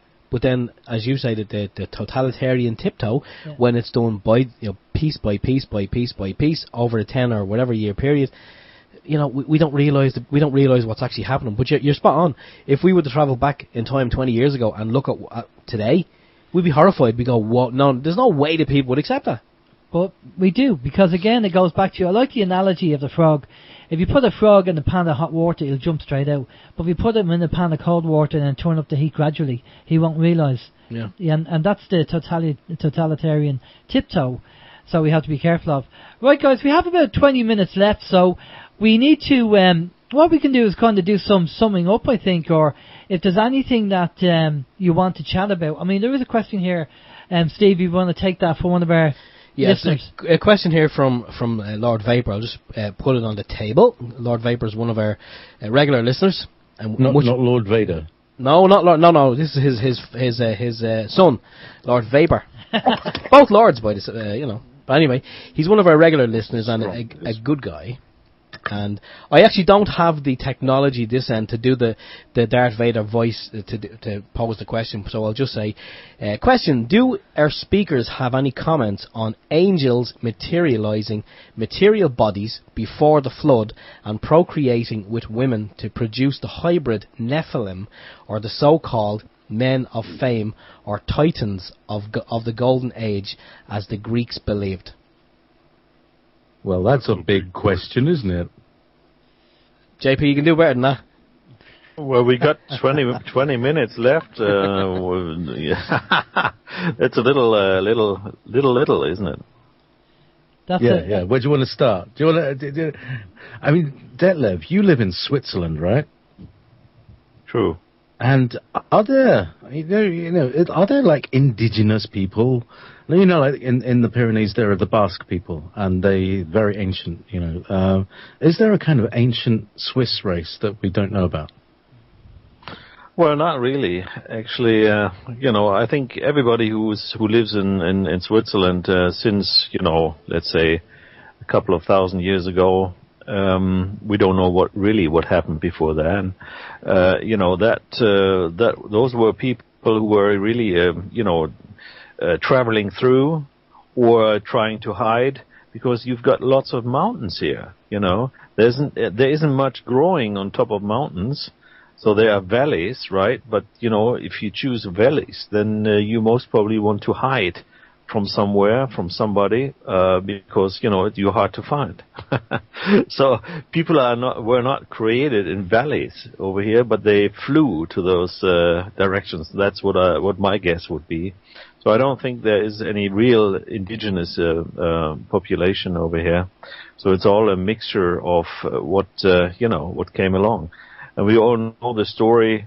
With the foundation of Switzerland. But, this is also a long story, so, maybe we cut this, because then otherwise it would just be me here and the rest of the time. Okay, well, that's fair enough to add to that. Can I just say, for the few minutes we have, I think this year is going to be, I'd like to think this year is going to be a year that will change everything. Whether it's what Tolek predicts, whether they use Project Bluebeam, still on the cards as a possibility. Werner von Braun said it, and we were talking to Dr. Carol Roslin about this, and Stuart Strudlow about the actual Project Bluebeam. It's a possibility. I don't know. But I think this year we're going to see a lot of changes. Well, I hope to say that we'll see a lot of changes. And we'll see what happens, because the paradigm shift is changing, and the powers that be don't want that to happen because they're comfortable the way things are. But I think they're kicking and screaming at the moment now. I think they are struggling, because people are beginning to wake up en masse and go, well, listen, I'm not having this anymore. End of story. So I do think that is happening and at the moment, and it will probably continue in 2013. maybe we will. I don't know whether we'll have disclosure, whether Obama or somebody's going to turn around and say, okay, we've had it secret for 60 odd years, but here's the story. I don't think that will happen. I think it'll be gradual disclosure by certain countries, maybe like China, and then it'll just gradually come into the from the alternative media into the mainstream media. Just gradually, a few bits and pieces will be drip fed, and then before you know it, after a few years, it'll get to, we found a rock and we found this and found that, and as time goes on, they'll be finding more things much bigger and interesting, and people going, oh yeah, no, I agree with that. And before you know it, it's again the totalitarian tiptoe, but with this disclosure. Alan. Yeah. Can I say something on this? Because this is something quite close to my heart. But I think that it's not going to be the ability of the government to stop this. And the idea was that there was a Tibetan monk who did what we would now call a remote view into the future. And one of the things that he said was that there would be a race of beings, a race of people who are our family, who want to come and live here. And some people might be upset about that. They'll really be illegal aliens. And they might be people. They might be, humanoid. They may not be. They may be the original inhabitants of this planet. They may have been here first. We still have this arrogance that we're the only beings on this planet. There's people under. There's people deep in. There's people everywhere. And and under the sea, who have been here a long, long time, from what I understand. It's like we've been living in what's called a cloistered world. What's the word? A sheltered. As humans, we've had a sheltered upbringing. We're not aware of the reality, even on our own planet, let alone what's going on the moon and these other places. But back to the point of what disclosure is disclosure again, it's not going to be by governments. It's going to be by the people, and by the people meeting real extraterrestrials who are friendly, and they come down and come around for tea and talk about how things are for them. That's how it's going to be, and really that's the kind of future that I'd like. Nice new neighbours. Old friends, old cousins. Well, funny not green bug-eyed things with tentacles who are going to suck out souls. Mind you, apparently there's a couple of those as well. Well, funny you should say that, JP. I was watching a seminar done by Bob Dean, and for people who don't know Bob Dean, he's ex-military. He had top secret clearance, above top secret clearance, and he's in his 80s now, and he's done a lot of documentaries and seminars, and the one I was watching was the one he did in 2009, and he actually turns around during the seminar and says there is a couple in this audience at the moment who are not born on this planet. And of course, I'm sure people were kind of wondering who they were, and he goes into the fact that we're not on our own. This little speck in our galaxy, the amount of billions and billions of stars and planets that are out there, we cannot be the only ones. So, and it's just Bob Dean has been involved in this, as you know, JP, for a long, long time. He's been done numerous interviews. Project Camelot has done a few interviews with him, Kerry Cassidy. And it's just curious that he turned around and said that there's two people in the audience that weren't born on this planet. And they talk about, obviously, that Mars is inhabited. Alternative 1, 2 and 3. If people don't know what Alternative 1, 2 and 3 is, go over to our video section on OYM and check out Alternative 1, 2 and 3, because they did discuss that in the 50s and 60s, I believe, because they knew what was happening to the planet.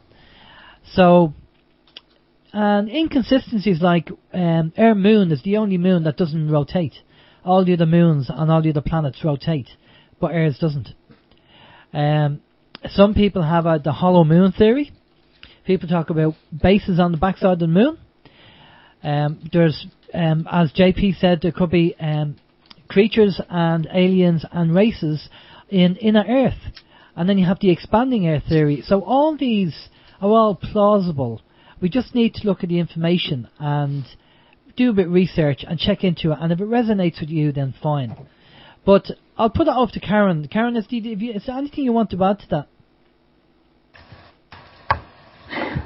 Well, I'm becoming more skeptical, too, with this last, here in December of 2012.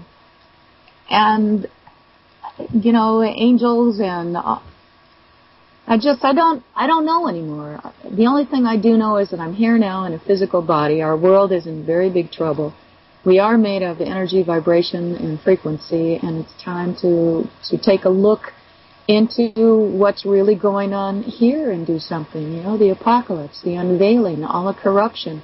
It doesn't matter really how we got here anymore. It doesn't matter where we're going. Well, it does matter where we're going, and it matters where we are. How we got here, I don't know. I don't know what to believe anymore, you know. But I just think that more and more we've got to work here and now at creating the type of world that will serve all of us, not the few, and to understand that we could be living lives of abundance. You know, changing our minds will change our world. So whether or not the frequency does or will could be a bonus. But I no longer think that we have the luxury of pretending that our world is anything other than a prison planet being wrapped up rapidly all around us. And that it's time to take all the New Age movement and all of our movements and unite them to stand for freedom, to understand the power of peaceful noncompliance, to understand that we have to step into adulthood as a species and become the heroes of our own lives. Fair enough. And Detlev, what's your take on that? Well, you just need to basically listen to the Roswell interview of an alien. And then basically, I mean, this happened in the 60s, I guess. And, you know, this in person or this being, was it? No, well, I don't know. I'm not sure. But anyways, was it? Yeah, in the 40s. Okay. But, you know, if you listen to that, you know, it's pretty clear. I mean, nobody is really interested in interfering here because this is a prison planet for human beings, at least. I don't know whether there are other beings meant by that as well. I don't know. So if you believe in that, you know, this is not a very pleasant place to stay, at least not in the third dimension. And again, there have been things happening, and I think genetically engineering, you know, human mankind or whatever, as, you know, your listener puts the question in there, you know, have angels interfered with humans and so forth? Could well have been, but you know, in the end, we're all frequency. So there's no material world, really, is it, JP? I mean, you've done some research on that.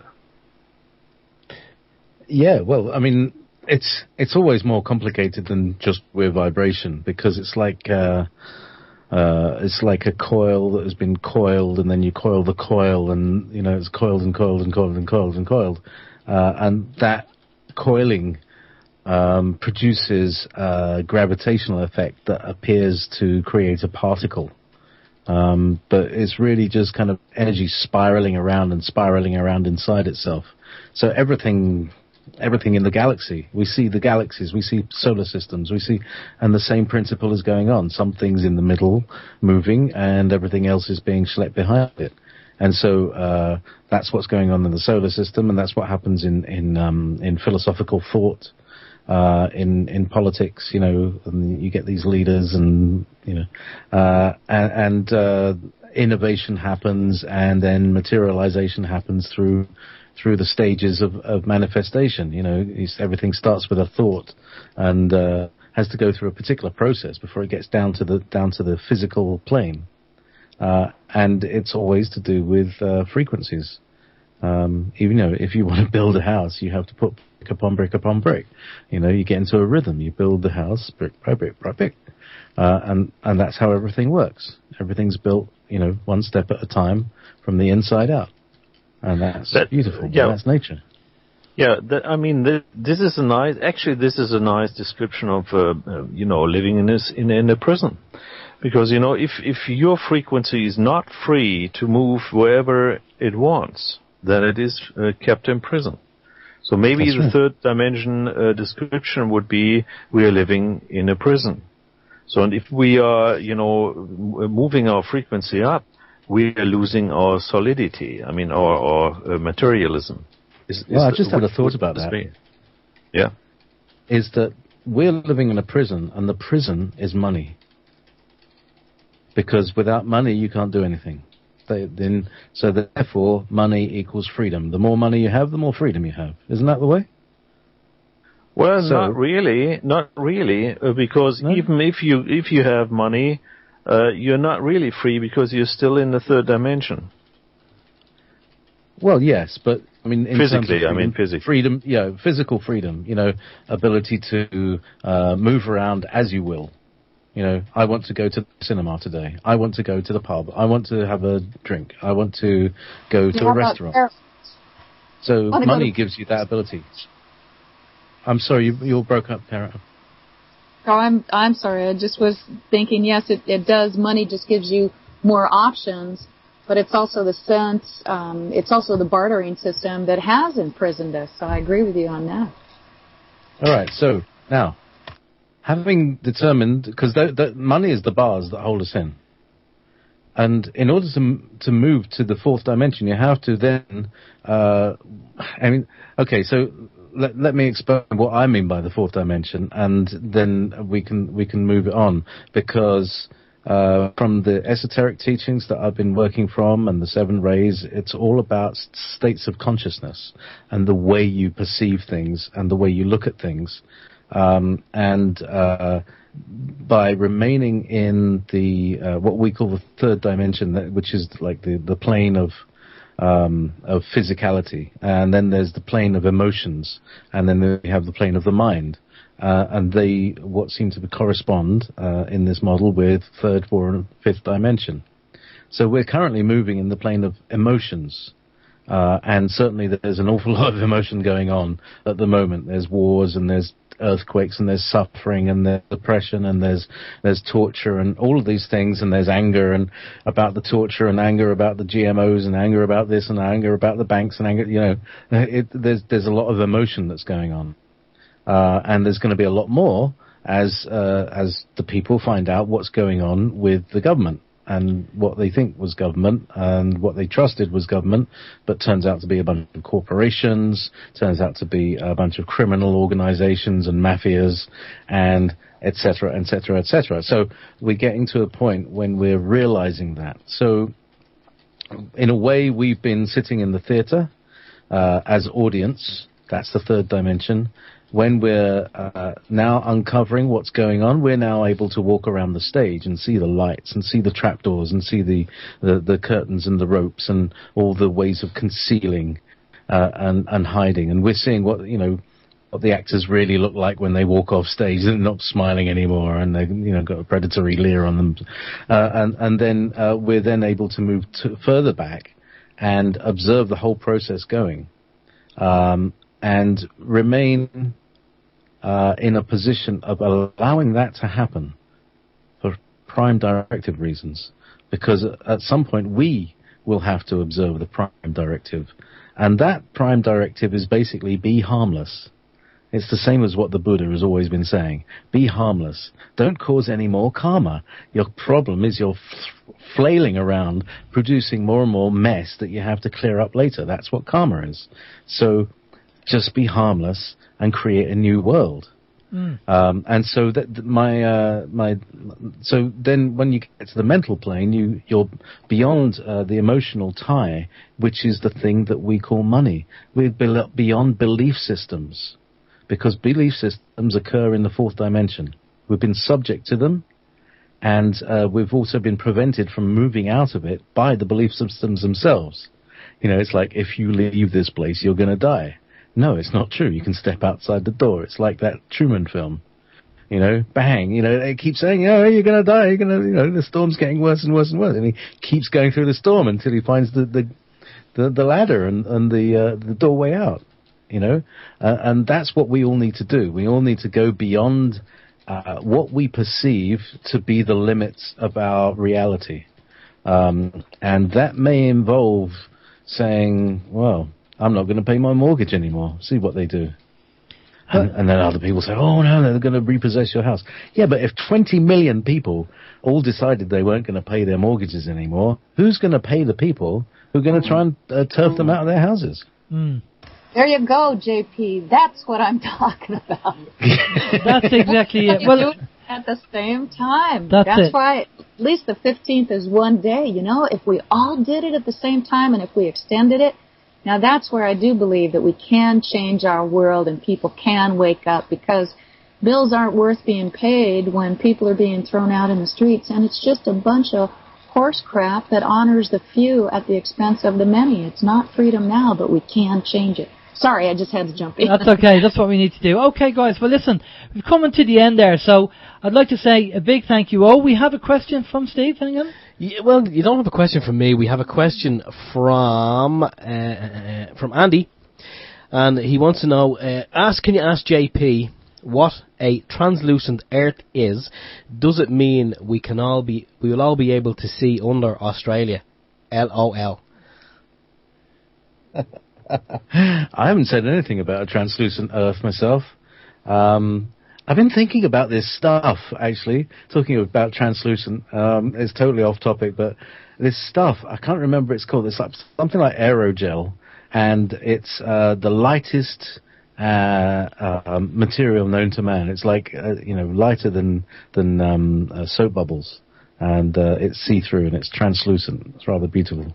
Aerogel, check it out. It's a modern material. We've actually heard of that. Yeah, I mean that was in the news. It must have been 2 years ago. What?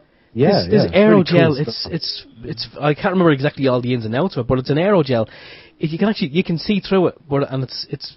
Yeah, as JP said, it's the lightest thing you can. It's even lighter than Maltesers. Is it? Fantastic. Okay, well, listen, we'll come to that time. Oh, hang on. Yeah, hold on. Hang on. I've one final question. I've been saving this to the...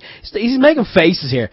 You moan that I don't speak enough, and now I'm speaking, and you're making faces. Always the last few minutes of the show, though. Right. Well, this question didn't fit in. You know, like the show was kind of flowing along nicely. This question didn't really fit in anywhere, so I was kind of saving it to the end, because it's a road that we're going to be hopefully going down in the very near future here in the Republic of Ireland, and that is with direct democracy. So we do have a question from one of our listeners, Firebrand, and he's wondering if maybe, Detlev, you could give us an insight into direct democracy, seeing as you actually have it over there in Switzerland. Oh, thank you for this last sequence here. I posted actually a reply in the chat room already, but I can repeat it from my point of view. Okay, I can only put it from my point of view. I'm not Swiss. I'm German living in Switzerland, but from my point of view, this is a nice thing to have a shiny thing. Shiny armor, but I think basically it's an illusion, because all the important questions, all the important issues nowadays are not being ruled by the people. They are ruled behind the curtains, and I think Karen put it nicely, in the bank ground. That's where it happens, because Switzerland is it's the country of the banksters, isn't it? So how could you expect, the people, even poor people, could have a vote? Yeah, on not so important issues, surely, yes. But on the important ones, for instance, they've never been asked to link the Swiss franc to Europe, to the euro in the eurozone. They've never been asked. Or if they would, like to get rid of gold as a backing for their currency, they never were asked. It was just done, right? So I don't know whether those were important questions, but I would think so. So it's, it's a matter of looking at it. And my attitude is to look at it pretty critically, and I would say it's an illusion. Yeah, the only reason I think that question was asked, Detlev, is because we have a guy here, if you may have to look him up on YouTube, is Ben Gilroy. But Ben was basically stopping people from being evicted from their homes. He was he was kind of standing there with the people who were about to be evicted, and he was quoting the Irish Constitution, which it prevented it from happening. It basically prevented the people from being evicted. And Ben, there's a party over here, Direct Democracy. They have been gaining ground and support. And recently, Ben Gilroy was asked, would he front the organisation? Would he, be the head man? And as much as he said himself, he's not into politics. He's not really that concerned about politics. He just knows it's all corrupt. He doesn't want to add to the corruption.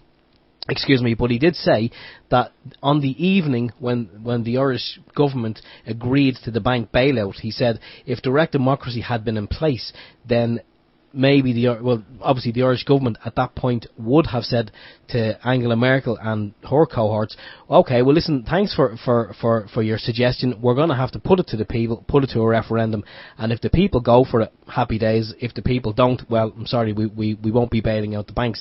And I think that's kind of basically probably the reason behind the question of direct democracy, because we obviously the situation we find ourselves in here in Ireland at the moment, it looks like it's a bottomless pit, and it's just kind of dire, dreary and dismal. But we're kind of seeing direct democracy as hopefully, something that will kind of get us out of that pit. It looks like a breath of fresh air. So I mean, we hope it will work if Direct Democracy Ireland do get into power. Yeah, sure, but on the other hand, you always have to watch the top of the pyramid, and if you have a pyramid structure, right, then there's always the danger of somebody taking this over and turning it against you. So that's be careful. We did mention this to Ben, and obviously I'm sure he's aware of it. He's not a spring chicken, and I mean that in a nice way. He does have experience, and so I'm sure he's well aware of it, and I'm sure it's been mentioned to him more than once with these TDs or these politicians who actually leave the current government parties and want to join up DDI because they can see that that's where people are going. So it's self-interest again, but I'm sure he's aware of that. But listen, guys, thanks for coming on. We've only 8 minutes left there, so let me quickly pop over to Karen, and we go through your bits and pieces there, Karen, if you can just tell us website addresses and all that kind of stuff. Oh, my bits and pieces, I'm glad you clarified. I wasn't sure what you were talking about. Well, I hope that everybody stays tuned because, Alan, you've done some great work there helping us to update the website. And as soon as GoDaddy gets around to it, the not so on the GoDaddy. No, Daddy. Slow Daddy. Slow Daddy. Once they get around to changing it, you'll see Alan's great handiwork, and we've also got a chat room over there that's exactly the same. And it's United We Strike, United We Win, and I just really do want to plant the seeds of, peaceful noncompliance all at the same time. And to me, it's one of the very few ways we have left of asserting our greater numbers and doing what we can to try and change things around. I'm grateful to be here. I'm grateful to have made it through the year. I'm very grateful for your help and for Detlev's help all these years, and for JP as well. And at the beginning of the year, the help with the 3-day peace train. And, thank you very much for putting up with that. I was insane. 3 days of the marathon was really crazy. But I like the mini-thons now, and I hope that folks start to think about standing with us in solidarity on the 15th and tuning into the broadcast the second Saturday of each month. They're kind of mini-thons now. We'd like to tie in as many different stations and hosts as possible. We've got the station, we've got the airwaves. Just need some volunteers, and we can make it a place where we can connect and get the word out. It'd be great to see United We Strike and United We Win evolve to the place where when it's happening and you need to get the news out here, we've got these different people coming to you live. So we'll see where we go. And I want to thank you very much for being friends of mine. I appreciate this. I appreciate being on here. Thanks to all the listeners, and Merry Christmas. Cheers, Karen. Thanks for that, and we appreciate you coming on there. JP? Well, I'd just like to pass Dave Corso's wish for you to have a happy Christmas, and that's to all you crew there. And Dave Corso is the owner of WSR Radio, and he was part of the 3-day thing back then. And so my station, my website is wowwowwow.everbeyond.info. That's for my personal show, and I appear on wowwowwow.wolfspiritradio.com, and that's most of the time. And then on Tuesdays I'm also on freedomslips.com with Revolution Radio. So those are the radio stations. But you can find me. I'm on Facebook as JP, and what else? The world will not end, but we will change our ways of looking at it. I think that's the best way of looking at the whole thing. I think you're right there. And Detlev. Yeah, thanks, Ellen, and everybody else. You're all great guys and girls. And thank you all. And I have German shows going on every Tuesday and Thursdays from 4 to 6 p.m. Central European Time, in German though. And I'm also part of the marathon. Usually I start the marathon for United We Strike, and the next one is January the 12th, 2013. Right, and my website is awakenews.net. I also have lots of information in English, but you have to look for it. Most often it's in German. I also have lots of blogs and video channels and so forth, so you'll find your way around if you're interested.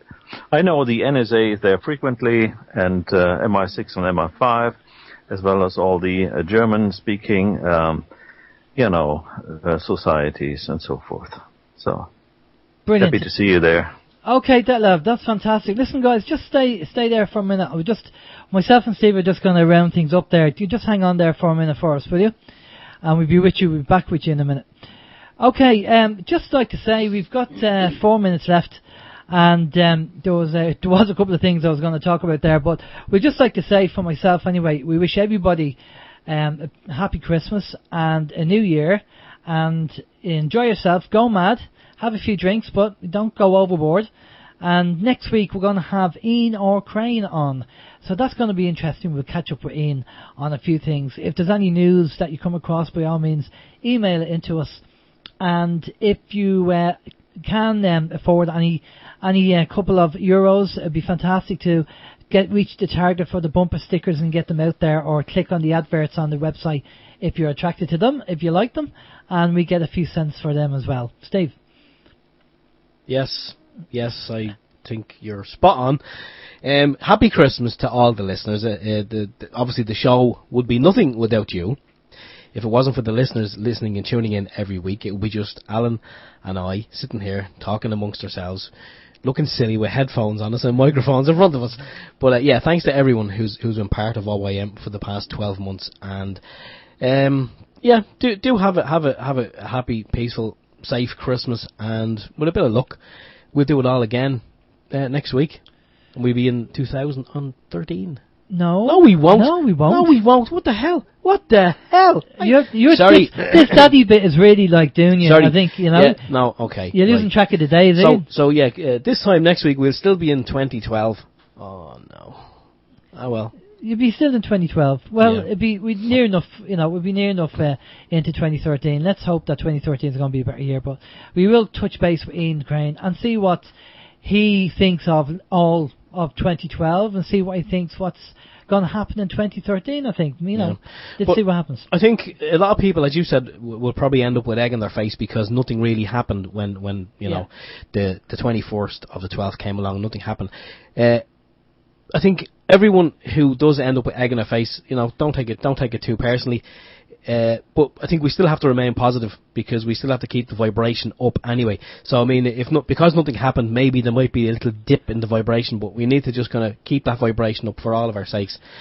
And if you want a little more of the same, or some more to continue on from, say, what we're talking about, tune in to tnsradio.ning.com, where Vin, the man with the golden voice, he's going to be on there. I've contacted Vin. He doesn't actually have anyone lined up with him at the moment, so it'll just be Vin Unplugged, at 9 p.m. GMT. Okay, no problem. Listen, take care of yourself. Have a great Christmas. This is Alan James. We'll talk to you next week. Take care. And same for me, Stephen George. Well, take care. Bye-bye.